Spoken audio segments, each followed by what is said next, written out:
Everybody out there in YouTube land, Jake of the OneManBand is back again. RWBY Volume 2 Finale. Quite a show.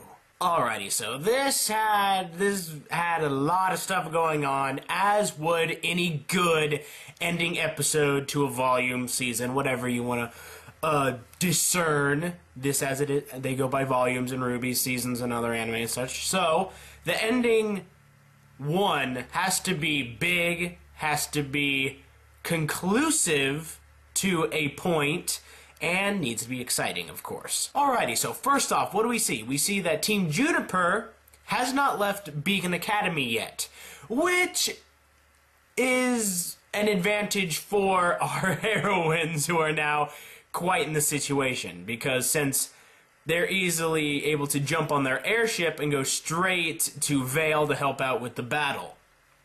Now, what I found real kind of important and cool about that this scenario is that Jean made sure to make the comment to Ren that they would go to that village one day. They would help out that village one day. So this kind of makes me think that Ren has some sort of attachment to that village. Maybe it's his home, maybe he has family or friends there.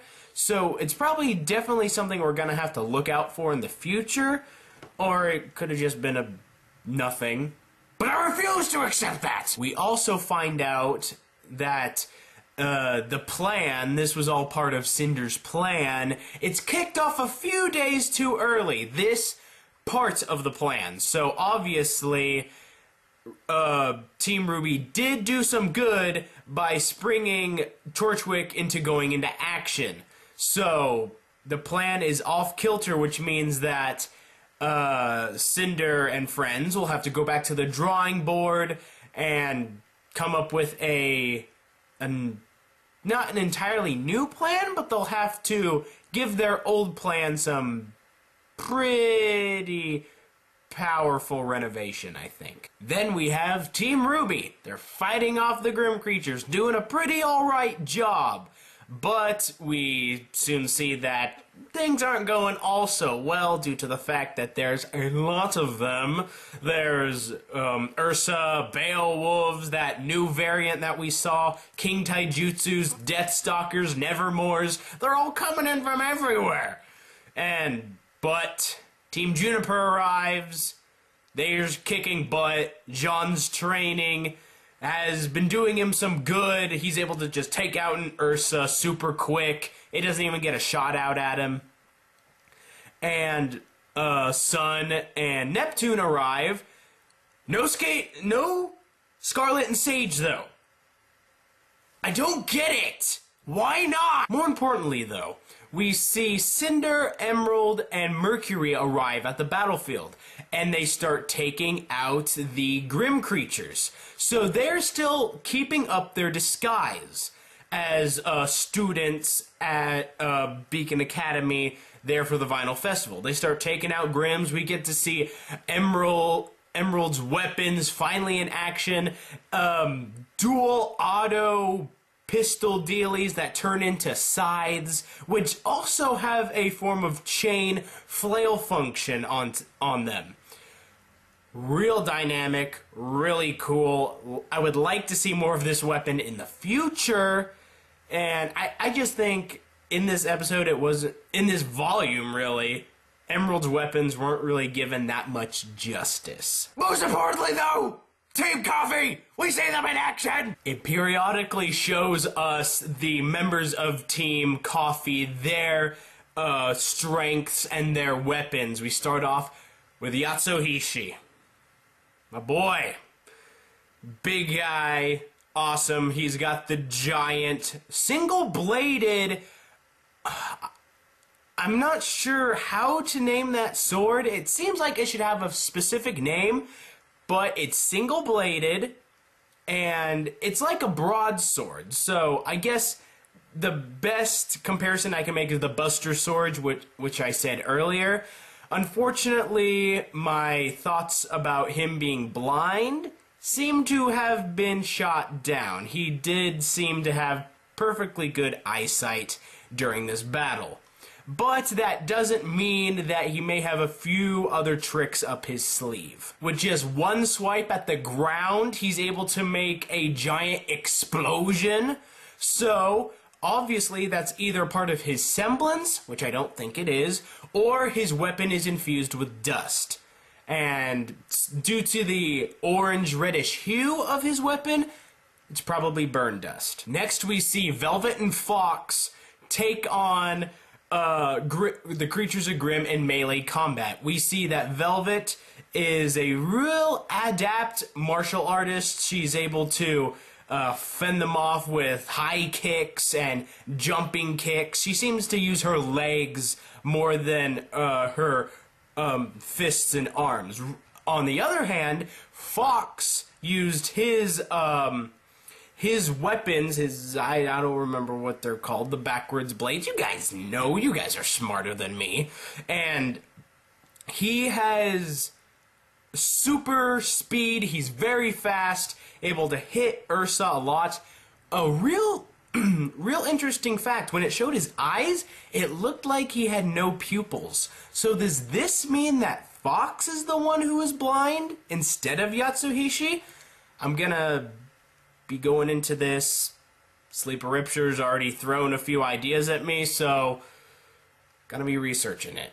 Don't you worry. But I think the coolest thing that Fox was able to do is that he was able to hit one of the bigger Ursi, and I don't know how he did it, but it caused the Ursa to explode and send its quills everywhere, impaling other Grimm creatures.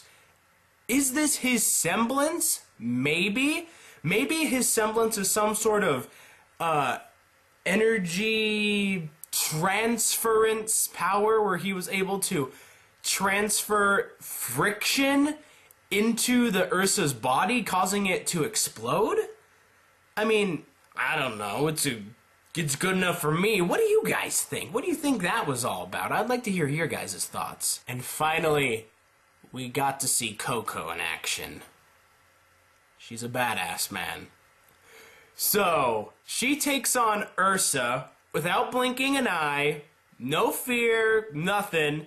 She's able to just whack them, kick them in the nads, and hit them with her toady bag, which shows that it is a real heavy toady bag due to the initial impact that it makes when she hits the creatures of Grimm with it. And it makes sense because then it unfolds into a giant minigun. Now this minigun, it must be like the Vulcan minigun that shoots explosive rounds, because it was tearing through every single Grimm that it hit. Deathstalkers, Nevermores, Ursa, Beowulfs, they all turned into mincemeat. While that was going on, I had the weirdest boner. Another interesting fact is that Coco, before she whipped out her minigun, Velvet was going to enter the fray, but she told Velvet to hold off. She said somewhere along the lines that you've been working on that, meaning her weapon, all semester. Don't bring it out right now. What does this mean? Does this mean that Velvet's weapon is some sort of other variant of Coco's minigun? Or is it something completely different? I mean, we saw it and it was small. It was about the size of Coco's toady bag, Velvet's weapon box. But as we saw the giant minigun unfolding from the little toady bag, what's in Velvet's box? We have no idea. There is no limits to what can be in there. So we're right back to square one, where we were at the beginning of the volume. Okay. Next we saw Professor Port and Oobleck. They used their weapons together, and their weapons complemented each other. Oobleck was able to create an open flame, which Port then used his blunderbuss axe to fire into it to create fireballs. It didn't really show off how Port used his weapon. Maybe his blunderbuss is some form of like air density amplifier that I don't know.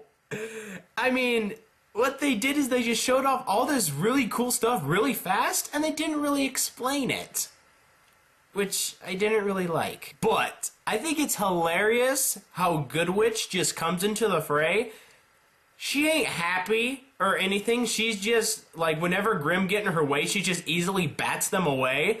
And then she reconstructs the city street. So, it's kind of going back to the first episode of Volume 2, how she's able to reconstruct the cafeteria after Team Juniper and Team RWBY destroy it. So her magic can not only attack and destroy, but it can also mend. Now, can it mend like the human body, maybe? We will have to find out in the future. And at the end of the day, the Grimm are defeated, the hole is sealed up, Roman Torchwick is taken into custody.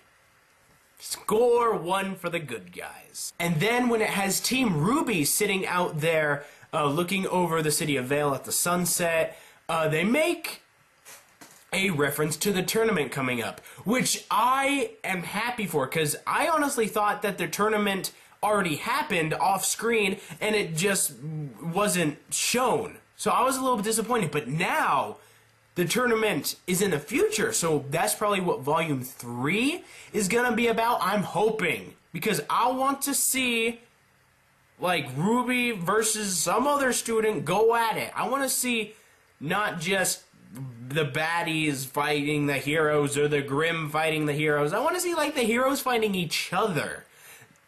I mean, just to see how they can fare against actual human fighters, which we know are already competent. Next up, we have Ozpin. One of the things that I noticed about this volume is that Ozpin stayed in his clockwork room almost the entire time, which really goes with the Wizard of Oz, how he just stayed in his area, not venturing out, not doing nothing. He was just being the man behind the curtain. And that's kind of what Ozpin was doing during this entire volume. So, anyway, Ozpin, he's having a meeting with the members of the city council, I can only assume. And they're all talking about, hey, you're not doing a good job of keeping the peace and doing all this, keeping the city secure and all this stuff. And then they appoint Ironwood to be the head of security for the Vinyl Festival. And then they even go as far as to tell Ozpin that they're going to question his status as headmaster of Beacon Academy.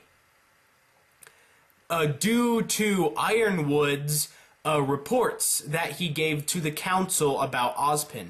What does this tell us? It tells us that Ironwood is a soldier before he is a friend. Not a very good one. Not a good move, Ironwood. You've just lost. You've lost prop points with me, man. Just don't do that. And with that going on, it almost makes me think maybe Ironwood is kind of a bad guy?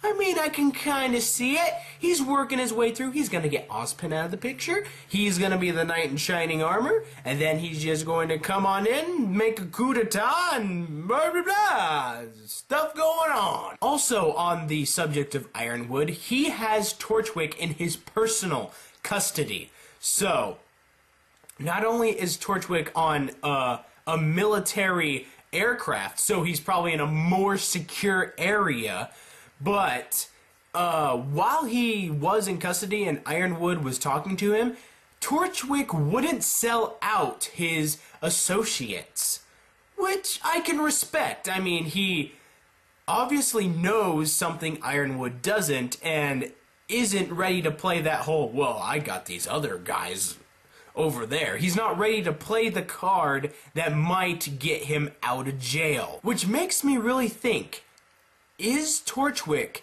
exactly where he wants to be?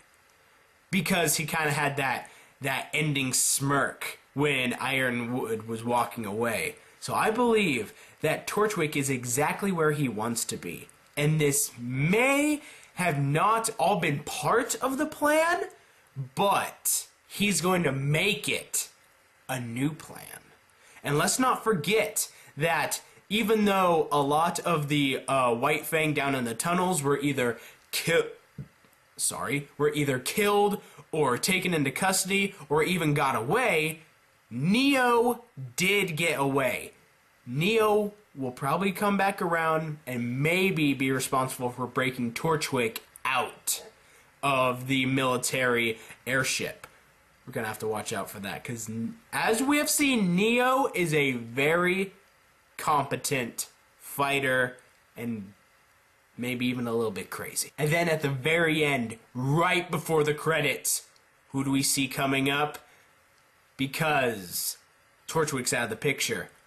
The White Fang ain't gonna listen to Cinder. Who will they listen to? Adam. Adam has returned, my friends. From wherever he may have gone, he is now back. He's probably going to be the new leader of the White Fang faction in this area, the way Roman Torchwick was. What does this mean? Well, he and Blake may have to fight each other.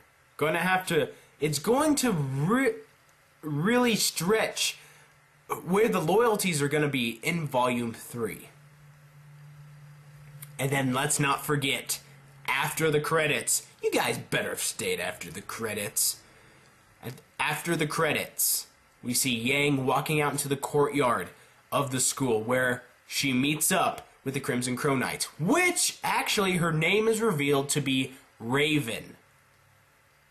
She has the same exact face as Yang, except she has black hair and red eyes. Red eyes like Yang gets when she goes full blood rage. So, is this her mother? Is this her sister? I don't know, because telling age in RWBY is so hard.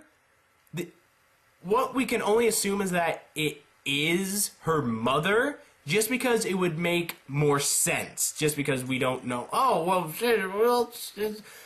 we don't know if she has a sister or if she doesn't, but we do know that she had a mother. Well, everyone has a mother, but anyway, so Raven, Yang's mother. How is this going to come into play in Volume 3?